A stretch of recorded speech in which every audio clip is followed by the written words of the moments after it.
ہمارے سامنے جو ہے اس کو یہ سلسلہ پیر پنجال ہے جو کو مالیہ سے ملتا ہے، دوسری طرف یہ جا کر کوہ سلیمان سے بھی ملتا ہے۔ وہ سامنے اس پہاڑی پر ایک گیپ نظر آتا ہے، اس گیپ کو کہتے ہیں پیر کی گلی۔ جو مغل ہندوستان پر رولر تھے، جب انہوں نے اس پر قبضہ کیا تو وہ اسی راستے سے آتے جاتے تھے۔ وادی کا دو راستے تھے، ایک پیر کی گلی تھی اور دوسرا یہ دریائے جہلم کے ساتھ کوالے والا راستہ۔ اس پہاڑی پہ جو ہمیں نظر آتی ہے یہ دور سے ہے، اس میں مختلف جگہوں پر کچھ 7 سریں 7 جھیلیں بھی ہیں۔ یہاں برف کے بھی نظارے عجیب ہوتے ہیں۔ سامنے ایک پہاڑی ہے، 2 پہاڑیاں جڑی ہیں، ایک پر ہمیشہ برف رہتی ہے اور ایک پر نہیں رہتی ہے۔ ایک سال میں ایک پر ہوتی ہے، دوسرے سال میں دوسرے پر ہوتی ہے۔ یہاں پر پائی جانے والی جو جڑی بوٹیاں ہیں وہ جہاں تک برف ہے وہ تو الگ بات ہے، لیکن اس سے نچلے علاقے میں اور اس دوسری طرف شپیاں کے علاقے میں جو جڑی بوٹیاں پائی جاتی ہیں وہ بے شمار قیمتی ہیں، بلکہ وہاں پر کہتے ہیں کہ اگر انسان خالی ہاتھ چلا جائے تو وہ واپس نہیں آئے گا، ادھر ہی اس کی موت ہو جاتی ہے۔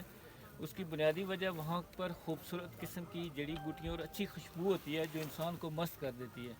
جو لوگ وہاں جاتے ہیں وہ ساتھ پیاز لے کر جاتے ہیں۔ وہاں پیاز قدرتی طور پر بھی پیدا ہوتا ہے جس کو ہم پلان بھی کہتے ہیں۔ تو اس خطے کی بے شمار خوبیاں ہیں، یہ پہاڑیاں ہمارا ماتھے کا جھومر ہے، یہ خوبصورتی ہے۔ آپ کا بہت شکریہ شاہد صاحب کہ آپ نے مجھ سے یہ سوال پوچھا، کوشش کی کہ آپ کو کافی حد تک بتا دوں۔ میری معلوم شکریہ روف صاحب، میری معلومات کے مطابق روف صاحب نے خاصی وضاحت کر دی میں ان کی اجازت سے۔ یہ سلسلہ شروع ہوتا ہے جموں سے اور یہ ریاست جموں کشمیر کے درمیان سے یوں جا کر یہ گلیشیئر سے ملتا ہے اور یوں چائنا اور آگے گلگت کی طرف نکل جاتا ہے۔ روف صاحب ایسا ہے؟ جو بات آپ نے کہی وہ ٹھیک ہے، جموں اس کے نیچے آتا ہے، یہ سلسلہ کو ہمالیہ سے ملتا ہے جا کر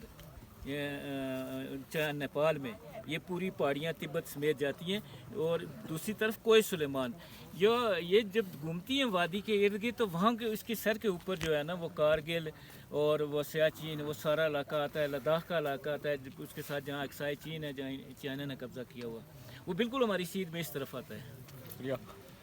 ہم درخواست کریں گے نوجوانوں سے کہ وہ گوگل کر کے ریاست جموں کشمیر کے ان خوبصورت پہاڑوں، پیر پنجال اور ویلی اور دیگر جو ریاست کے شہر ہیں ان کے بارے میں انہیں گوگل سے جانکاری ملے گی اور آپ کو سیکھنا چاہیے۔ شکریہ۔